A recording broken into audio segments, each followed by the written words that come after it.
Hey fam, welcome back. Butters323 here.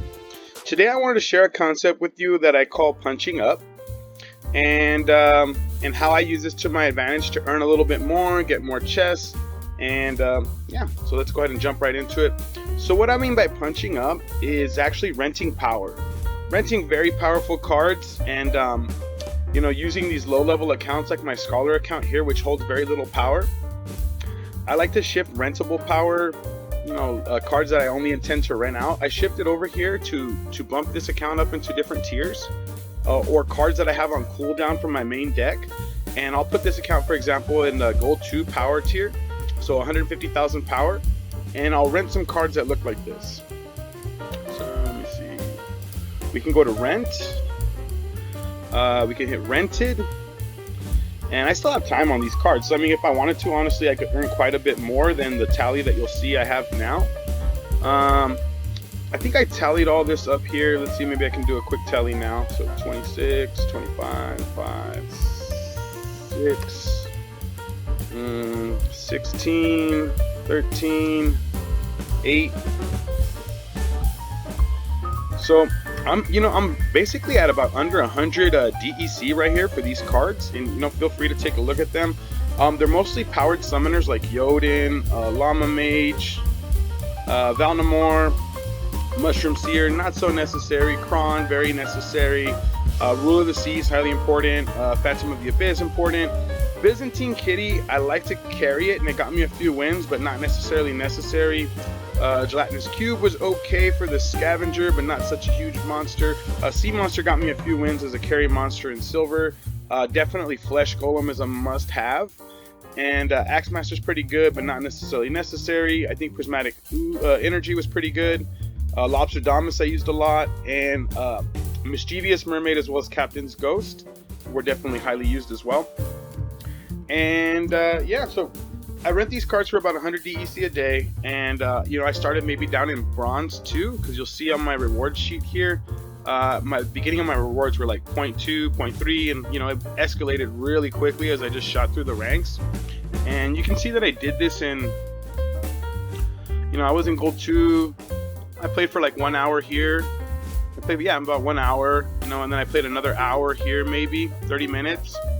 So maybe in about 2 hours, 2.5 hours, I was able to shoot from, I think this is like bronze 2 to gold 1, and earn significant rewards in that area.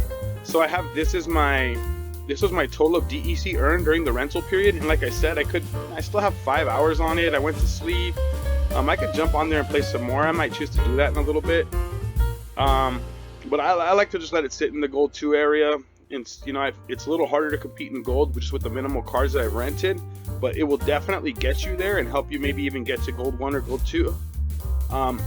It requires a little bit of card knowledge and placement experience, but basically it's Llama Mage 17, 18, 19 mana with Kron, also Llama Mage with Flesh Golem 13, 14, 15 mana melee cards. Anything other than that, I'm just spamming magic. I'm spamming Valnamore for the speed boost, and I'm definitely gonna squeeze in. We're squeezing in Ruler of the Seas is like mandatory. Then you want to look for Mischievous Mermaid because she has the speed right here. She's gonna hit first. Lobster Damus if you need some sneak defense in the back. And then you gotta get Oceanus in there. Oceanus isn't rented. I actually pulled that card on the last season rewards, I believe. Yeah. So doing the same example of punching up, I was able to get significant rewards last season in Silver 3 with minimal effort. I actually got an Oceanus card there, so I don't rent that one. But I mean, it's a very basic strategy, magic spam. Fill out your mana cap with the strongest dealing magic monsters that you can. You got Magic Chaos here with 2. You're looking for these two mana monster cards. Captain's Ghost will be another one. And anywhere you can squeeze in an extra damage is going to be terrific. And the same thing with Magic Sphinx. This is also a 2 magic damage card at level 1. And all these cards I rented are level 1. So this isn't going to exactly do it for you for the CP requirement. So this strategy is best for people that have a additional collection power that they can throw around into these backup accounts like myself. So I do this with my alt account, and I do this with the scholar account. Meanwhile, I wait for somebody I'm recruiting for this account here. And yeah, I think it's a great strategy. I'm definitely coming out on top. I could play this more, but the way I think about it is I'd rather play my main deck if I'm going to play more, because that main deck earns significantly more in the diamond category. But I think, a great strategy, hoping to share with you guys. Please let me know if you have any questions or comments below. And lastly, same thing with my main account. You'll notice here that I'm punching up. I'm not really a diamond player. I'm more a gold player, with all my max level cards being at the gold cap. But for 1 DEC, I'm going to punch up into the diamond championship for Splinterlands Summer Invitational.